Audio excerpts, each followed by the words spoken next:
at 17 when I first did my apprenticeship, but I've got level 1 autism and also ADHD. So I got diagnosed a couple of years ago. And when I'm in the kitchen, it just makes sense. Like, put me out in the real world, it takes me a long time to kind of understand things, but put me in the kitchen, it just makes sense straight away. It takes me to a whole different place. Grief, loss, resilience, and a second chance at family. This week's guest has lived through pain that most of us couldn't even imagine. What saved him? The kitchen, as cooking became his therapy. Zach Green is also affectionately known as the Storyteller Chef. In this episode, we dive into his powerful journey, how food became his lifeline, and why men's mental health conversations need to change. I take it day at a time now. I've made so many mistakes and bad decisions in my life when I was going through a destructive cycle. I've got to have a lot of gratitude for life now, because I think it could have gone either way. Like, let's just say it, I could have been dead, could have been in jail. I'm just grateful that I had to go through a shitstorm to get where I am now. Zach, welcome to Share. Thank you very much for having me, Steve. I appreciate it. I am certainly looking forward to what we're going to cook up in this conversation today. Yeah, pardon the pun. So yeah, Yeah, that's exactly right. It's good to be on. Obviously, yeah, thanks for having me on the show. I'm open to anything and happy to chat about anything that you want to have a chat about. Yeah, perfect. Well, obviously, when I heard about you, Zach, you're known as the Storyteller Chef, and Share Podcast is all about telling stories, drawing reflections, thoughts, and kind of knowledge and experience from those stories, so that listeners can maybe change their perspective or change their path in life. Hear something that resonates with them. So, really looking forward to diving in. Yeah, no worries. Yeah, no, always. I think, that's my stage name, Storyteller Chef. So, but I think in whatever I do, whether it's around cooking or, speaking and stuff like that, it's all about storytelling and kind of connecting for people. I think I always said, whenever you talk to an Aboriginal person, which I am, getting a personal story is better than sitting at the computer and trying to read an article about them. The story is a bit more personal and connection. So, yeah. Yeah, well, I know we're going to touch on a lot of elements of your story, but obviously the most powerful story you've got isn't about food, right? It's about survival. Can you take us back to that moment that everything changed for you, Zach? Yeah, I guess I always say I have like kind of 3 stages of life, if that makes sense. So obviously the first stage was when I came into this world.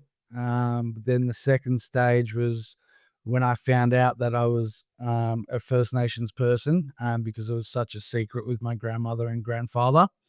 And then the third stage is when I lost 3 children in the space of 18 months, which was incredibly traumatic.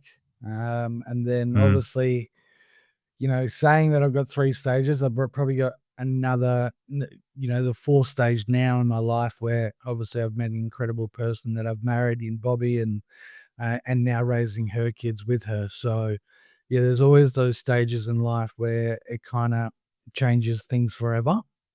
Obviously the first stage or the second stage was when, my grandmother really came out and told my dad, my uncle, and my aunties and all our cousins about herself being Aboriginal, and that was after her sister actually found her.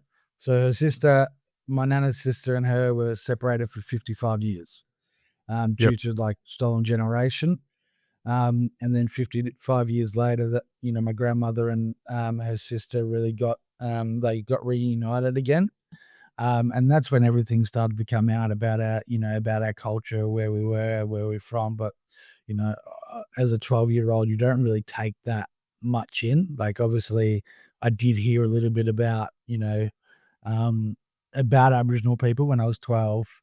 Obviously my only connection was, watching, brothers on the, brother boys on the footy field in the AFL, with, a Melbourne Football Club Tragic. And, the only connection I really had to Aboriginal people were, the likes of Jeff Farmer and Sean Charles and the Cockatoo Colin boys that were running around for Melbourne at the time, and obviously Kathy Freeman in 2000 when she won the gold medal. So that was my own real connection as an Aboriginal person. I didn't know much about my family, and then obviously looking back now, now I realize how hard it was for my grandmother growing up. Getting taken away as a 2-year-old and never seeing her mum or her brother again, and her getting reunited back with her sister 55 years later. Look at back then, and that's some traumatic times for my grandmother. But then, being told, as a 12-year-old, you're an Aboriginal person. It is daunting at times because you look at the color of my skin. I'm fair skin, and a lot of people still continue to ask questions like, "How are you Aboriginal? What percentage you are?" So I think I'm at that stage of my life where I can answer it a little bit better. But at Mm, 12, I didn't know how to answer it, and at 12, that's when the bullying kind of started at my new high school where, people were running around, chasing me around the yard, trying to beat me up and telling me why I'm not fast. I'm supposed to be, black and etc. So it kind of really at 13, 12, 13, I'm starting to realize what racism is all about. And I guess that's where kind of my mental health journey really started. Because mm, back when you're 12, 13, you're not really wanting to talk about mental health with your family. And, back then, mental health was such a stigma, in mm, the early 2000s where, if you had mental health challenges, like you were seen as a problem rather than like today where we're understanding a little bit more. So that was one phase in my life that I really like struggled in my identity and my mental health. And then, yeah, I started to understand more about my family. Like, people, I think when I got to about 16, 17, that's when I met some of my good, like great mentors, like Jim Steins from the Reach Foundation. And he gave me, the belief and courage to understand that, the color of my skin doesn't determine who I am as a person or, what my culture is all about. So it kind of gave me that, a little bit of courage to go on. But then obviously, when you're 25, 26, that's kind of third stage of your life. Um, you know, being with your former partner and, losing 3 babies in the space of 18 months is hard to unfathom. losing Um, losing one, for most couples is tough, right? 3 is tragic. yeah, it is. I try to explain it like in a way where, when you're told you're going to be a dad, um, it's almost like this realization that something switches up here. Like you start to become more responsible. You start asking yourself, where's the baby gonna sleep, and what kind of income I'm bringing in for to support my new child, and just you kind of switch into dad mode. Like as soon as you're told you're gonna be a dad, but then, within space of 10 seconds, when you're at the hospital with your partner at the time and the doctor comes in and goes, you're not gonna be parents anymore. Like that was tragic. But our first time we lost our child, which was Elijah, our first son we lost, Elijah, that was kind of different in a way, because my partner's cervix had broken. Obviously, and then the doctor said there's sometimes like a 1 in 5 chance that, a natural occurrence can happen where the cervix can close up and everything can go back to normal. And selfishly, I wanted to do it. And obviously, my partner at the time did. She wanted to give it a shot as well. But the reality is, yeah, the reality was that it didn't, the cervix didn't close up, and we lost Elijah, and we both held him in his hands, and yeah, it was traumatizing because after Elijah, passed away and we said our goodbyes, my partner at the time got rushed to ICU because she had a blood infection, because of the cervix being open so long. Um, and yeah, it was really hard, to say goodbye, and then 6 months later, we fell pregnant again. And then on Christmas Day, 2015, um, yeah, something wasn't right. And we went to the hospital and we found out we were having an ectopic pregnancy. And we said goodbye to our baby, little baby, on Christmas Day 2015, and then 21st of September 2016, we lost our our third child, but second son in Zane. Same circumstances as our first son Elijah. So for me, that was just like, I don't think a lot of people understand when you go through those um, kind of grief and trauma. It does take a while to get over it. Um, but I was very good at disguising, or masking my mental health because I didn't Mm, want to tell anyone about my mental health. And, I went back to work every time we lost our child. I went back to work 2 days after. Like, I just buried myself into work. And at the time, I wasn't a chef. I had a break from being a chef and I was actually working at the hospitals that we lost our babies. mm, So every time I'd literally go back to work, I was walking into the women's hospital or another hospital where we lost our children, and I was seeing like dads come out with their newborn babies. And it cracked me. Like, it just literally shut me down. And but then I was also coming back to, obviously home, and, my partner at the time was going through enormous pain because, mm, obviously a mother and a baby they've got a much deeper connection because the mother's carrying that child. But, I was kind of left to fend for myself a little bit because I wasn't honest where I was. But yeah, it was tough. Like, I think, you know, now, that was 2015, so it's coming up to the 10th year anniversary of Elijah. So, but it still feels like yesterday. Like, I can't mm. take away that thought of getting told, holding our baby, saying goodbye to our son, and then that cycle just keeps going. So, yeah. Mm.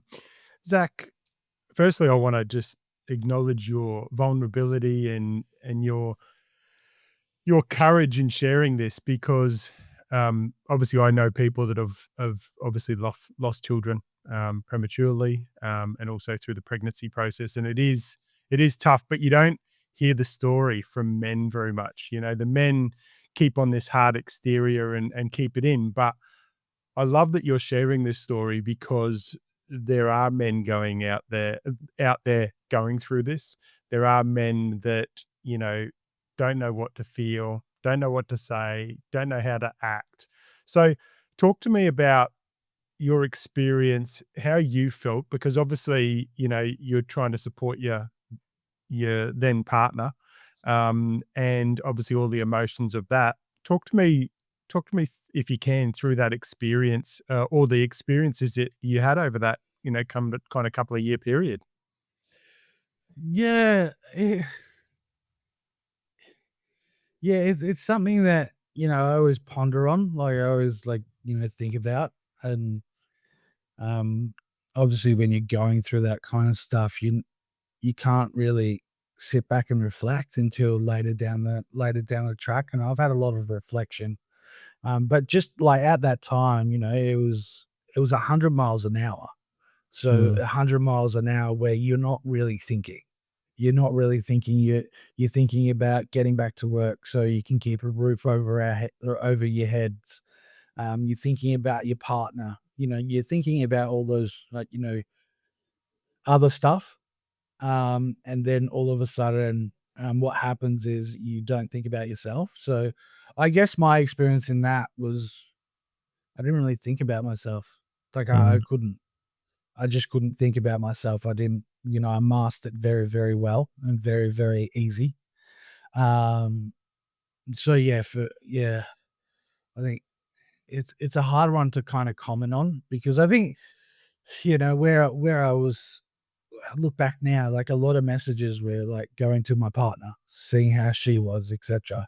And I think I was only getting a couple of messages, say from my mum or, a couple of mates, but all the attention was on my partner at the time. And that's real, like obviously the mother, she had a deeper connection than I did, but I think sometimes men kind of get forgotten in that because they have Mm, a connection. It might not be they carried the baby, but they've got that connection of, imagining a life with a child. So, yep, yeah, I think my experience at the time was just, it was 100 miles an hour, brother. Like I just yep, couldn't really think about it. And yeah, it was really hard at that time. And yeah, I look back now, I'm just like, well, like, I wish I had that time over again to sit in my emotions rather than covering them, because what happened from those covering those emotions came a destructive cycle after we lost our 3 children, like a destructive cycle where I pushed people away, I hurt people emotionally because I was going through something that I couldn't explain, so yep, yep. So talk to me about how you navigated. How did that, how did that come out? Like, obviously you'd over the, those couple of years, you'd kind of really packed the emotions in, you'd kind of packed everything away, held it in. Talk to me about, um, how did it start coming out? How did those emotions, how did that, how did you, or, even reflecting back now, how did you see that at that time, you know, there was something inside you that was obviously screaming out? um yeah, this is actually the first time I'm actually talking about it, when it first came out that I had it, like, I would always talk, like, I'm always talking about losing 3 children and, the effects that it had on me, but this is probably the first time I've actually spoken about it when was the kinda boiling point. Mm, Um, so I probably, probably within, obviously, it happened within 18 months, we lost 3 children, but I reckon 2 years after that, I was having probably I had about 2 or 3 breakdowns in a mm, period where those 3 times, I reckon I tried to take my own life about 4 times in that period of, like, say, 2 years, because it was so hard to voice how I was feeling, and then I was in that destructive cycle, so no one knew what to believe, like, because I was making out that I was someone else, like, I was making out that I was a different person, and in that was causing pain to other people because I was in pain myself, yep, and then all of a sudden, I would just have these breakdowns. Like, it just got to boiling point, probably I reckon it was 6 months. Every 6 months, it was just on the dot, 6 months, bang, boiling point. I'm done. I don't want to be here anymore. I'd send a video to a good mate of mine saying, I'm done. I'm leaving this, world, etc. And I think, every time someone found me, and took me to the hospital and, you know, got me on a mental health plan within those periods of 2 years after losing children, but I just wasn't ready to get help. Like, I was ready wanting to get help, but I was just going through all this grief and trauma, and I had yep, no yeah.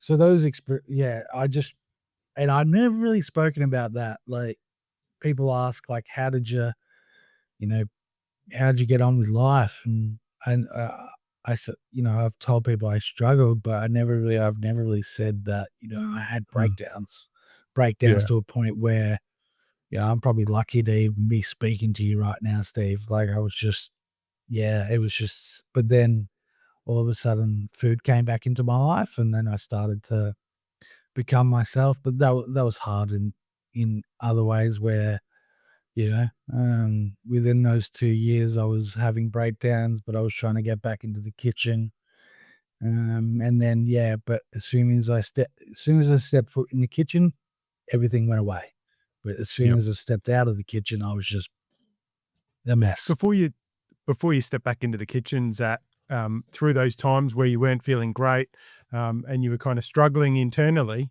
was there any coping mechanisms that you put in place to kind of, make you feel better or anything like that?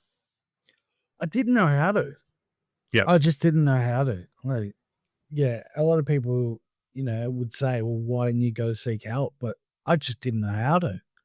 Mm. Like, it was insane. Like, I don't think that level of trauma and grief goes through your head, goes through your mind. Like, and you could have so many people talk to you, like give their advice, give their opinions, but if your mind's going a million miles an hour, like you can't move. Yep.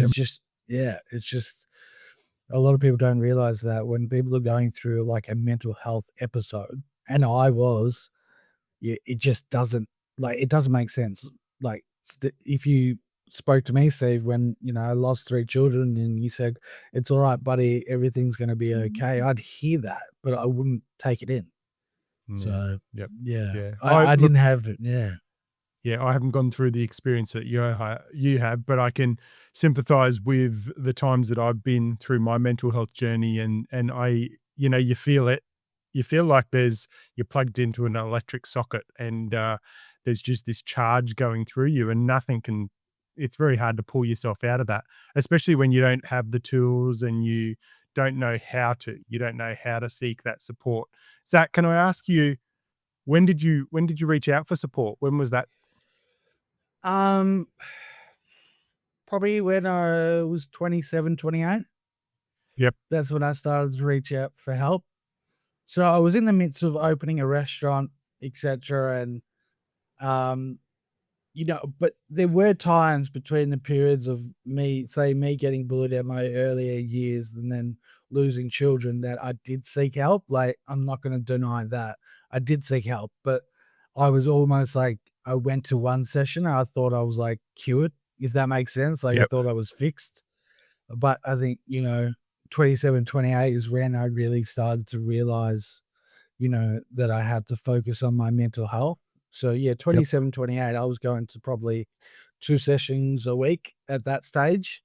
But then COVID kind of hit, and it was hard. And then my dad passed away, and then my nan passed away, and then yeah, my uncle passed away as well, and my grandfather. So I had to I hit pause on that because I was going through another bout of grief, and then I think probably the last, or just over the last 2 years, I'm back on track where I'm consistently going to a psychiatrist and consistently working on myself. So yeah, Yep. it's been on and And off. yep. And you find those beneficial? Yeah, definitely now I do. It's a unique situation when like family and friends aren't involved in it, Mm. because there's a psychiatrist or a psychologist that I work with that is a third party, has no connection with me whatsoever. And then all of a sudden, yeah, I'm getting the tools and skills. Like, I'm not, I'm not a finished product. Like, I think I've got a None of us long are. way to go. Yeah.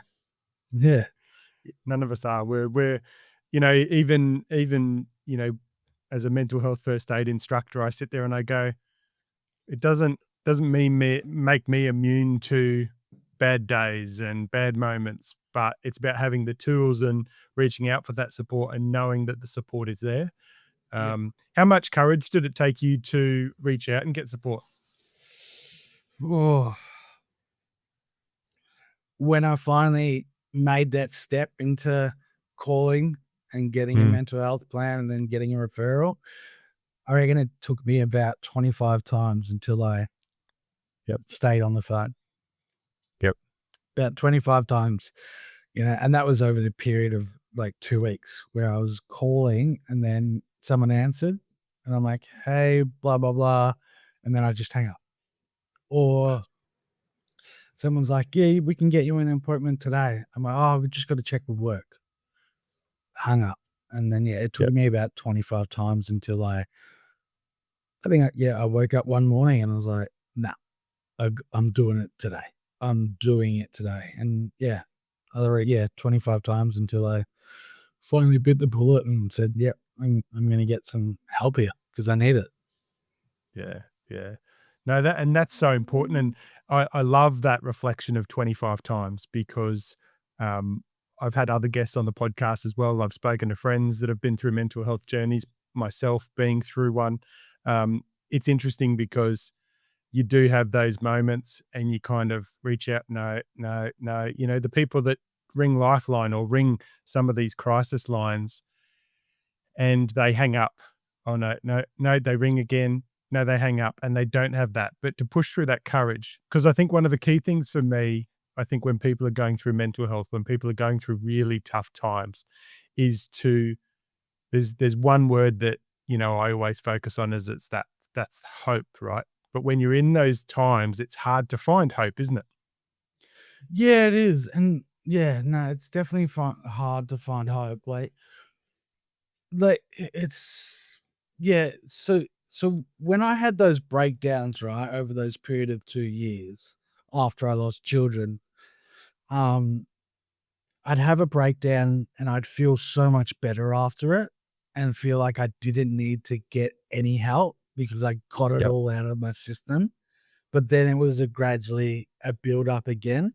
So Yep. You yeah, were it was. releasing the steam.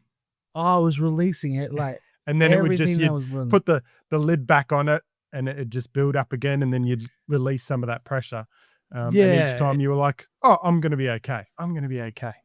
yeah, no, it was like that. It was yeah, I look back now, I'm like, how did I didn't even know how that could happen. Like, all of a sudden, like, I'd build up, build up, build up, and then bang, like, breakdown, hospital, out of hospital, felt good, continued on with my life, made stupid mistakes and bad decisions, and then burst again and repeat the cycle until I realized that I can't live like that. So that's when, Yeah, yeah, I got the yeah. help that I needed. Before we get back into the episode, from time to time you might have a burning question, a guest recommendation, a comment, or some feedback, which I always appreciate.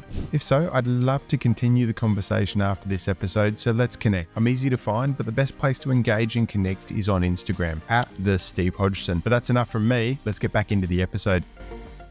Yeah. Zach, can I ask you, for those listening, both mums and dads that are maybe going through the process or, you know, have been through the process of losing a child, what what advice would you give to them, looking back through your experience? Um, don't let anyone tell you how to, don't let anyone tell you how to deal with grief. I hate the terminology when people go through like a very traumatic experience. I hate when people say to other people that are going through that everything happens for a reason. Like, it's bullshit. Like, I've had Mhm. enough of, like, whenever someone says to me everything happens for a reason, when you go through a traumatic experience, like, you want to throw up, or you want to Yep, like tell them to nick off because yeah, but I've heard that constantly. Everything happens for a reason, and you know, like, you can't tell me that when losing a child, well, a child passes, and then you tell someone everything happens for a reason. No, it doesn't. It doesn't. mm, But my advice would be just sit in your grief. Like, actually sit in your grief and don't let anyone tell you how you want to grieve. It's not up yep, to them when you get over your grief. It's up to you, and you'll know when it's time to let go.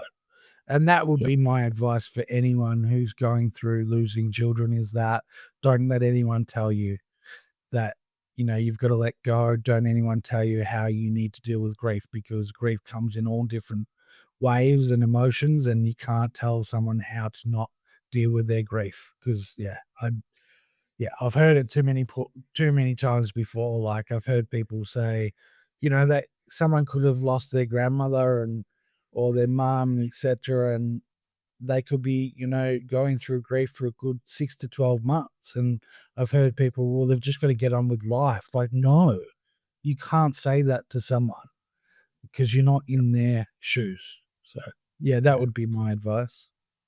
So you touched on, obviously sitting in your own grief, not listening to, some of the things like everything happens for a reason. And obviously those kind of comments are said with the best of intentions for people because they're trying to support you. But what advice would you have for people, for friends, for family, looking back at your experience? What advice would you give to people that are trying to support people that have lost children? Listen, just listen. You don't have to say anything. Just sit there with that person in their space. Mm. If they want you there, but just listen. I think, this is us as a society, Steve, is that we're always wanting to give people our opinions on whatever's going on in life. And I think for me, you know, after everything I've gone through, it's just sitting and listening. And sometimes I'm my own worst enemy. Like, I've got 4 boys and I like to give them my advice and my opinions. Like, it's just how it is. But yeah, I think we need to do more listening and just more listening. And when that person's ready to talk, listen. Don't give advice. Don't try and fix the solution. Just listen. Yep. Now, your chapter 4, as you talk about it, is becoming a stepfather. Mm-hmm. Yep. Yep. Yeah. Talk to me about that experience and how that was, how that transitioned, I suppose, emotionally for you. Yeah, it's not a difficult one. It was kind of it came naturally to me. Yep. Like, stepping in, because obviously I've got nieces and stuff like that, but at the same time, like, I'm dealing with 4 boys that have been only really with their mother. And it was easy to a point, but then it became difficult Yep. because they were well behaved when they didn't know me that well, but when they started to know me, they started to press the boundary, like push the buttons a little bit, press the boundaries. But no, it's been a revelation for me, because I think, I've always wanted to be a father, but I had to go away. I had to go around it a different way now. Like, Yep. I couldn't just come in and be that father figure straight away. Like, I had to become friends with with our boys first and have a relationship. Um, but those emotions were pretty high at the start, because um, our 2 youngest, Lawrence and August, are the same age as Zane and Elijah would be. Mm. So yeah, that brought up a range of, and, obviously my wife, Bobby, and I have spoken about it. Like, those a range of emotions got brought up, because when Lawrence and August started to call me dad, like, I was be quiet for a couple of days, because that should have been Elijah or Zane calling me Yep. dad. So I had to really come to that. It was almost like a 360, where I'm like, I just had to go with it, even though I had to, Yep. I didn't show them, I had pain in my eyes, because that should have been Zane or Elijah. I just kind of had to, be there. Like, they called me dad, and now look back, and it's something that, I'm proud of, that they trust me enough to call me their dad. So, Yeah. but yeah, so if Elijah and Zane and our other little baby were born, I probably would have had, obviously I would have been in their lives from day one. But with our 4 boys, like, I'm coming in all different ages. Yeah. So I didn't have that bond. Um, so it was almost like, and I never had experience of being a child, or not being a child, but being a dad. So it's almost like I had to, like, jump a few steps, and I'm still learning. I'm still learning every day. I'm still learning. Yeah. So yeah. Yeah. And talk to me, and I'm kind of hearing through your reflections and through your story. I'm guessing gratitude has played a pretty large part in your journey. Yeah, it has. I'm just grateful for the life I have now. I think, yeah, I'm grateful for the life I have now. I take it day at a time now. Like, I've made so many mistakes and bad decisions in my life when I was going through a destructive cycle.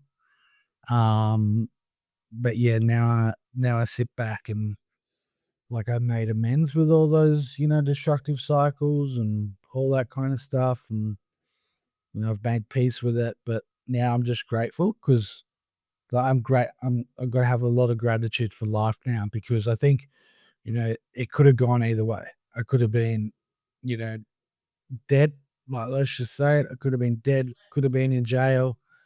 Um, Jail to a point if I made so many different destructive cycles or, where I am now.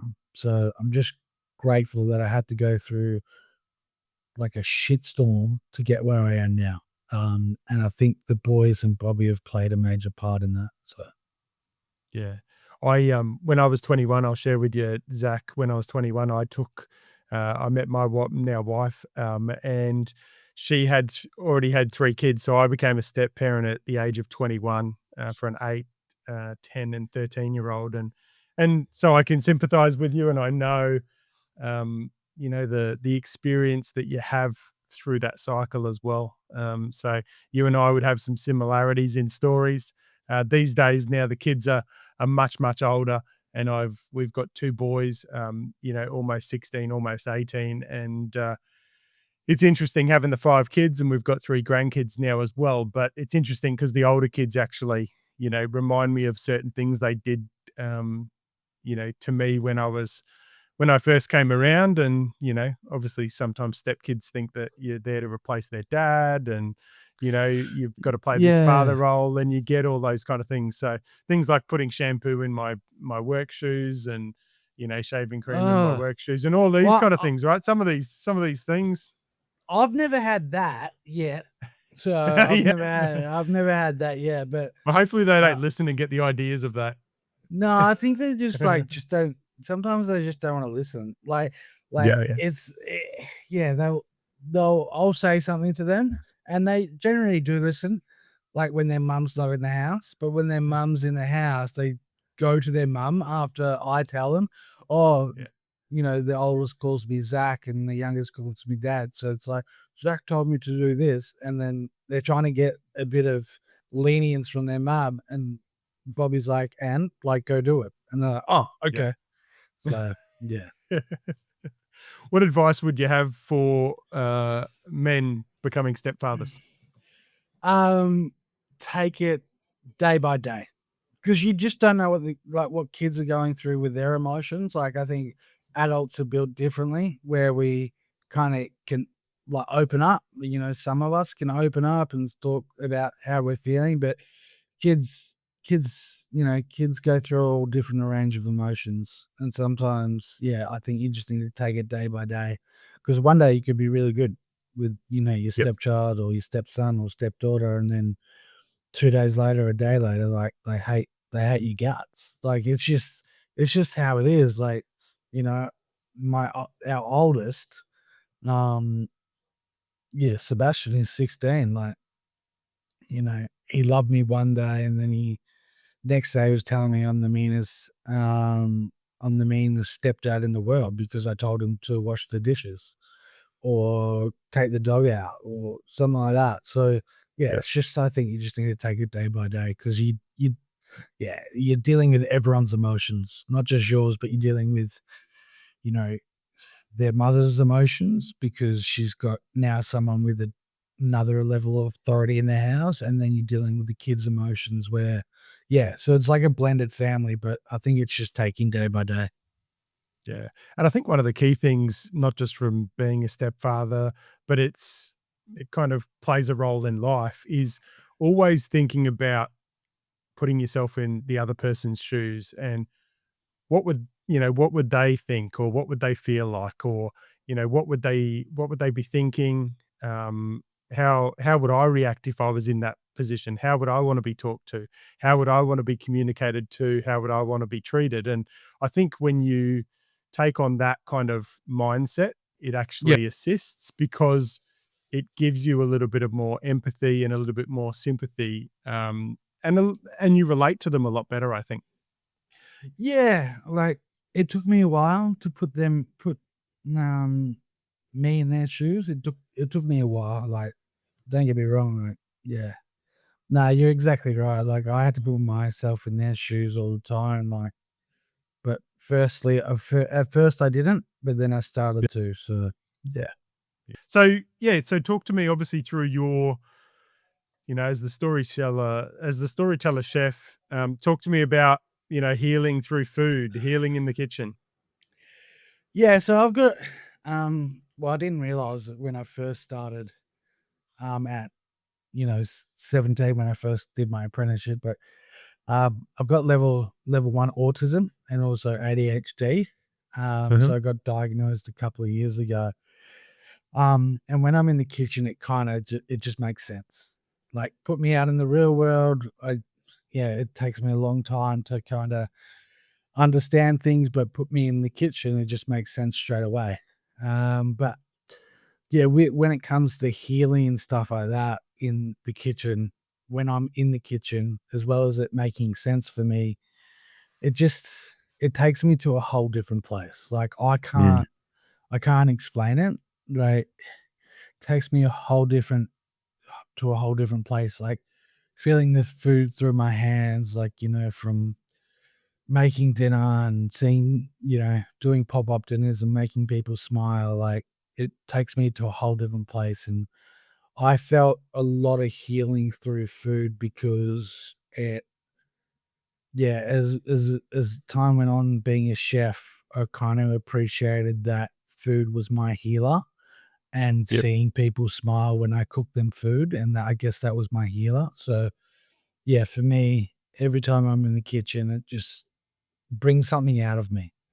And I Yep. can't explain it, and it makes sense. When I'm in the kitchen, it just makes sense.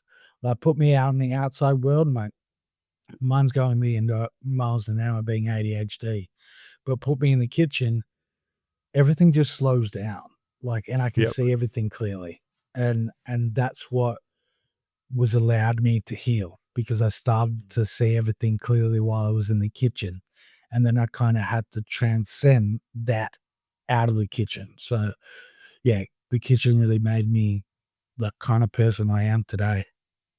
Yeah. And you mentioned your pop-ups. Talk to me about the work that you're doing, bringing, the love of food and the love of cooking, to the community. Yeah, so obviously, I always say I'm an Indigenous chef. A lot of people say, "Oh, chefs like grain," but I always say Indigenous chef or the Storyteller Chef. So I think my mantra is all about celebrating culture through food. And when I first started this in probably 2018, 7 years ago, when I first opened my first restaurant in Darwin, Elijah's, I saw a kind of market for um, people wanting to celebrate, my culture, the Aboriginal and Torres Strait Islander culture through food.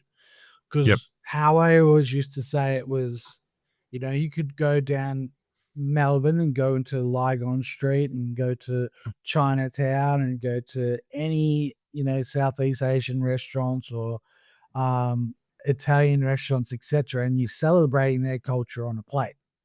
And I see it all the time. Like, I was seeing it all the time, like modern Australian cuisine, and I'm like, what the hell is modern Australian cuisine? Like, I don't understand it. Like, when people say modern Australian cuisine, I was like, well, give me modern Australian cuisine. And on the menu, sometimes it was like Palmer's, or steak with mushroom sauce, or a fancy way of doing a steak, like slice it up and put mushroom sauce on it, and that was modern Australian cuisine. I'm like, that is not modern Australian cuisine. Like, in all seriousness, like, yeah, that's like pub food. Like, you know, upper class pub food. But yeah, when I started to, and there were a few chefs, non-Indigenous chefs that were doing, Indigenous food, celebrating culture through food. But I think, the likes of Clayton Donovan, and he was the first Indigenous hatted chef in Australia, Mark Olive and Sharon Windsor, and then also myself back in 2018, I think we really wanted to show that, you can celebrate cultures through food, because there's so many stories attached to every food that you do. So yeah, I guess for me, whenever someone comes to my pop-ups, you're gonna get a different experience on any other different, different like I don't want people to walk in and go like, oh, they're having some kangaroo or they're having some saltbush and go away. Like I want people to understand you can have kangaroo, say, at one of my pop-ups in Sydney, and then have kangaroo in, say, a Perth pop-up restaurant that I do, but both stories are gonna be completely different. You know, completely different dreaming story of that kangaroo. So I guess Yep. that's what my whole mantra of Storyteller Chef was. It was about celebrating culture through food, but also food is a universal language. So, and I guess I get it more, you know, non-Indigenous people here in Australia want to learn. They do, which is great. But I think I get a lot more from overseas markets that want to, because obviously they're very foodie. I'm on this app called Red Note, which is the Chinese equivalent to TikTok, and I think I was literally doing kangaroo, like a kangaroo beetroot feta salad, and I think I got around 100,000 views, and people asking like, "Do you kill kangaroos? Do you eat kangaroos? Like, how did you kill it? Like, did you go out and hunt it yourself and all that kind of stuff?" And it was just unique because like then people would message me on this red note and say, "Hey, I heard Aboriginal people just eat Wednesday grubs," and I'm like, "No, like we eat all different things." So yeah, Yep. I guess for me, like, yeah, what I do now, it's just getting some respect for our culture through food and a different kind of lens. So yeah, So talk to me then. What is modern Australian cuisine? modern Australian cuisine is what we're doing. Yep. So modern Australian cuisine is like kangaroo fillet, um, with obviously saltbush or saltbush dukkha or bush tomato. Using indigenous ingredients, it becomes modern Australian cuisine. Yep. Um, Yeah, and then obviously crocodile laksa. So, for example, like that's modern Australian cuisine right there, because you're infusing indigenous culture into another culture that has made Australia home. So that's modern Australian cuisine right there. Yeah. Yep. Yeah. Perfect. And talk to me. Obviously, at the age of 12, finding out that you had Indigenous heritage. Talk Vivid. to me about your experience through coming into cooking and cooking and understanding the culture. Prior to hitting record today, we were talking about how you like actually going out into the communities that you're going to cook in and actually meeting the elders and hearing the history and hearing the stories and everything like that. How has that been also a therapy tool for you in understanding your identity and the culture that, comes through you? Um. So yeah, when the whole family found out, um, my nana was actually my nana was starting to get back into the kitchen with her sister that she reunited. So Yep, her sister, my other nana, started to introduce my nana into bush foods. yep, And then obviously I was very, at 12, I still, I cooked a lot. So even like 2-minute noodles, I was always into cooking. So I yep, guess that's kind of came about at 12 years of age is when I started to learn a little bit. Um, so yeah, I guess for me it was just yeah, and then obviously probably because I was found out we were at Gujamara and Palawa when we were 12, when I was 12, and then my dad when he was in his mid-30s, and same with my uncle and my aunties. Um, I think for me, obviously I know a lot about my culture, etc. I don't know much about my Palawa culture because my grandfather actually passed away without telling his side, but we do know a little bit. But I think when I go out to traditional owners, like I'm getting an understanding of their country, and that mm, kind of makes me realize how lucky I am to be a blackfella, really, like a yep, First Nations person. So I do that when I go down early because I want to be welcomed on country, welcome to be able to cook on country, but I think for me, it's just about, understanding, we've got all different countries in Australia and just understanding each one and having the some respect for that. But yeah, hopefully that answered your question, Mike. So yeah. Yeah. Yeah, no, that's good. Um, so talk to me, obviously you've learned a lot about yourself, a lot about your culture. Through the journey of mental health, you've learned a lot. What's something at the moment that you're still working on that you're, continuing to look to grow for yourself? Um, Triggers. Yeah, I Yep. think triggers are the big one. I think I will always continue to learn about triggers, whether that's getting called names as an Aboriginal person, but then also triggers of, I think dates are always been massive triggers for me. So Right. obviously 21st of June for Elijah, 21st of September for Zane, 25th of December for our other baby. Like there's always been dates. So Yep.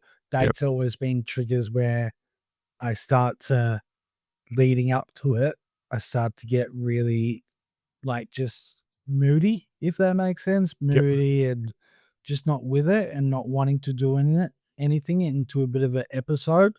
So yeah, I think triggers are probably the one that I really need to kind of understand a little bit more.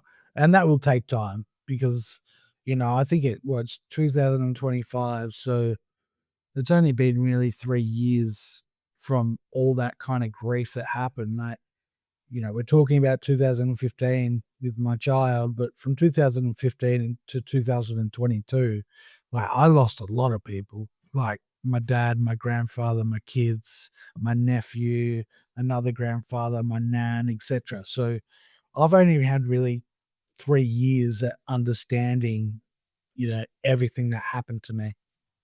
Yep. Yeah.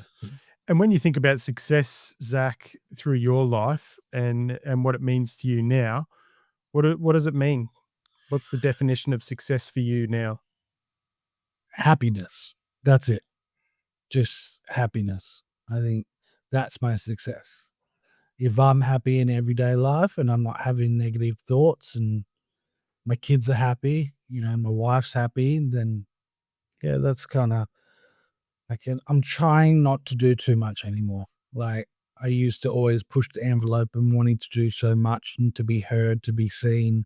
But now it's just all about like just happiness, really content with life. And yeah, that's my success. And if you personal success, but if you talk about a career success, I think it'd be, yeah, seeing mob in every different community around Australia have like social economic success. Yep. And I think that's in hospitality and food. I think that's the way forward. Yes, we have art, etc., but I think food is a whole different scene that we can kind of tap into to bring back seasons. Obviously you got the Noongar 6 seasons, you got Aboriginal mob, we've got seasons all across Australia, that we follow, but it'd be good to bring those seasons back in a kind of agricultural way where mob are doing what we've been doing for years, but being an economic development. And I think, yeah, food is a big one for that. And that's a career success. Yeah, perfect. And throughout your life, who would you say has been your greatest teacher? Um, I've had a lot of good teachers. It's whether I listen to them or not.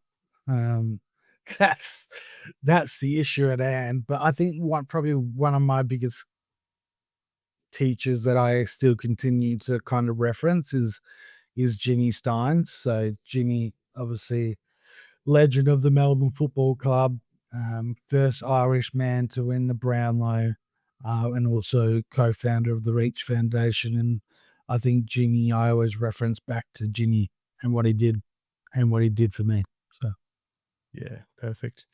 And if there's one thing you'd like people to take away from this conversation, what do you think that'd be, Zach? um, everyone has a story to tell.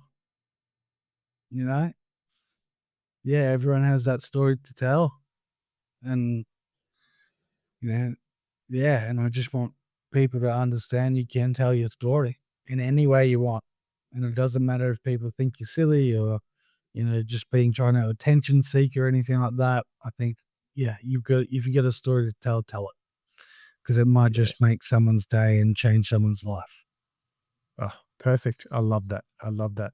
Zach, with all the things that you're doing, where is it, if people want to get in touch with you, people want to attend a pop-up, people want to, engage with your cooking, um, what's the best way for people to find you?